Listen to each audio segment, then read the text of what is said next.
To give the team another fighting chance, but first, here's Matt. Take some of the Chiefs players and put them in Bronco uniforms. Probably the best way to go. I'm doing what's called guessing.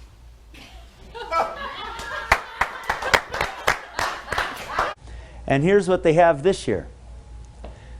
Tell me they're all that different. Oh my gosh. They told me that I have a pizza ready at 8:50. He just ran out. Yeah, I'm out. And I gotta, let's hope there's no cars coming right now. All right. Can we see him? There he goes across the street. Let him go. He's quick. Watch the rocks. I've been working out. Watch that truck. Watch that truck.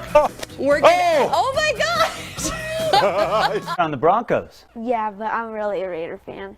What? Yeah. See ya, buddy. You're out of here.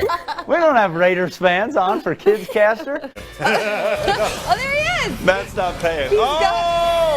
He has pizza. There it is. Oh, look at the cheese. Hey, bring some back. Yeah, don't just stay there. Come back. No way. That's mine. I went to church every Wednesday, and I came back. My dad got a call from the only coach, and it was the Broncos, but he's a Raider fan too. Oh, I thought you were going to say you went to church and became a Raiders fan. And I was like, No, how did no. that happen? Well, you're going to love this today, guys. 70 in the Springs, 78 in Pueblo. Yeah! I'm fired up! Yeah! Woo! Yeah! It's been a rough week, Coffee, right? Yeah! Love it. Man, I'm about to get on you and ride you right there. Like, Whoa!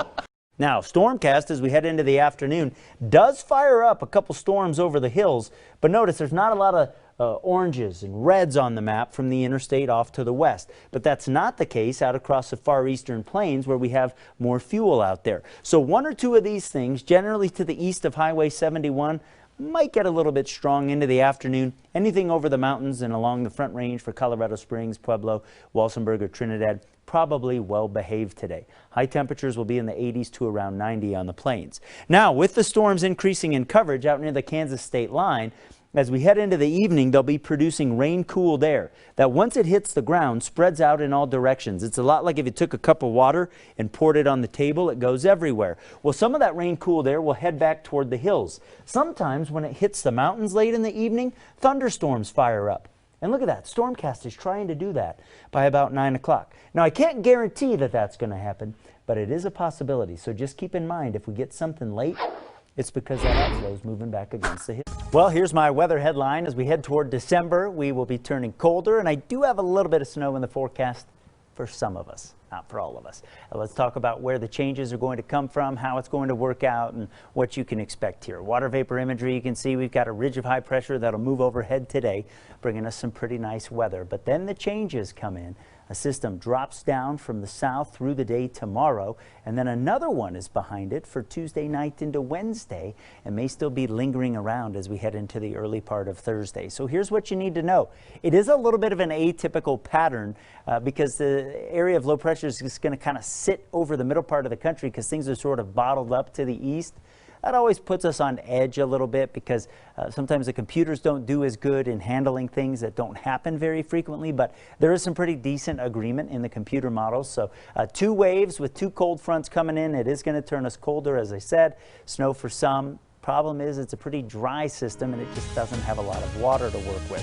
So I'm going to call it colder and unsettled here. Now, tomorrow will start off okay and actually will begin quite a bit milder than what we have today. And I think we'll hit 40s right around lunchtime and then drop in the afternoon. Wind will pick up tomorrow as the front comes in, even colder on Wednesday, and especially over and near the higher terrain.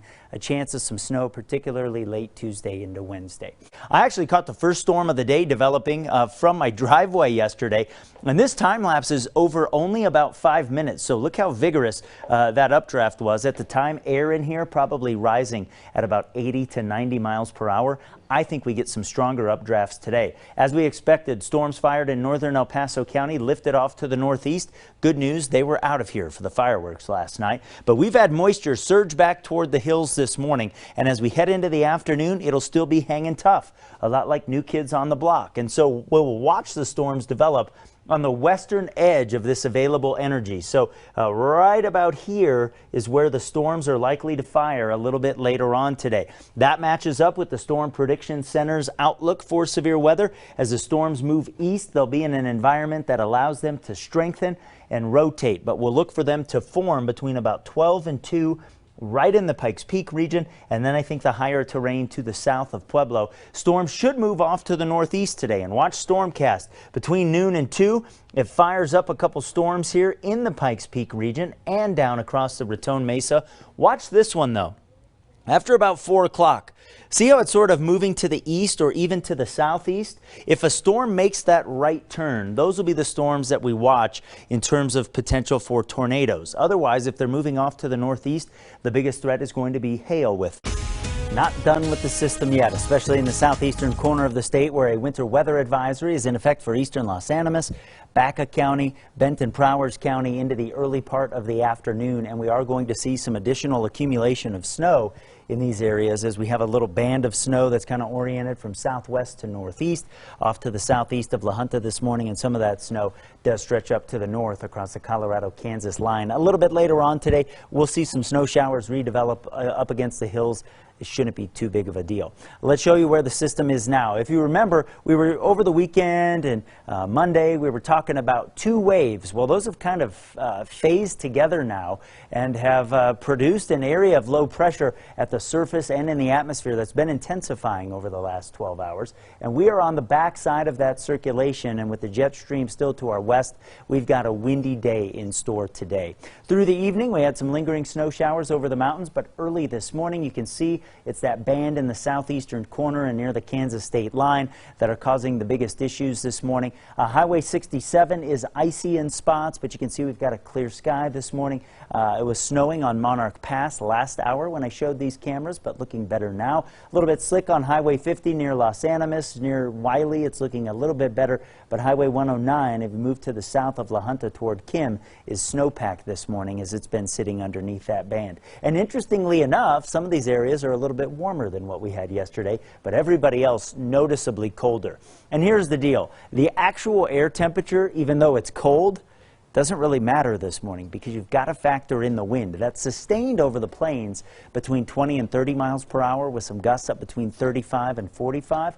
And so the wind chills running in the single digits and teens this morning and even below 0 over some mountain areas. And that's more useful because that's really what your skin sort of really feels out there this morning. All right, let's check Woodland Park. As we get underway here, you can see that it is slick. Highway 24 in Fairview on the A1 garage door specialist camera. Hasn't been a lot of snow, but enough to cause some issues. Monument looks okay, especially on the interstate. There are a couple slick spots on some of the side streets this morning, but it's 14 on the Hanson Hot Springs spot camera.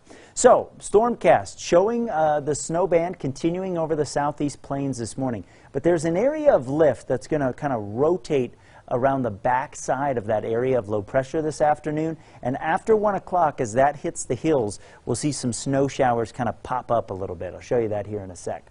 The wind is going to continue all day long, and that really impacts the feel.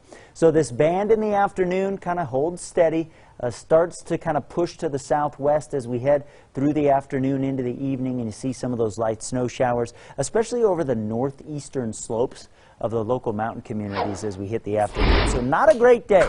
And the Meister is all about the feel. How's it going to seem to you? Take all the meteorological mumbo-jumbo, and we just give you an easy-to-understand number.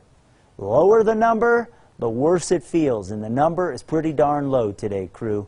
I'm going with a deuce. Yeah, I dropped a deuce on you because that's about how it feels outside today. There you go. I knew you were thinking that over there, Coffee. Overnight tonight, we lose the snow. We clear out into the morning. We will end up in the 30s and 40s tomorrow afternoon, but we'll still have a north breeze, and so it'll feel brisk to you.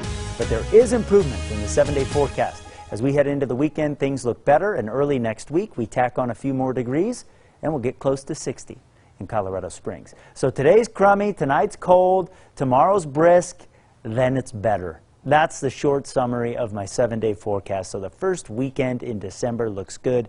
Get out and support the local small businesses. They need it, as you know. You'll be able to do so with some sunshine and pretty comfortable afternoons, a little bit breezy from time to time, but much better than today.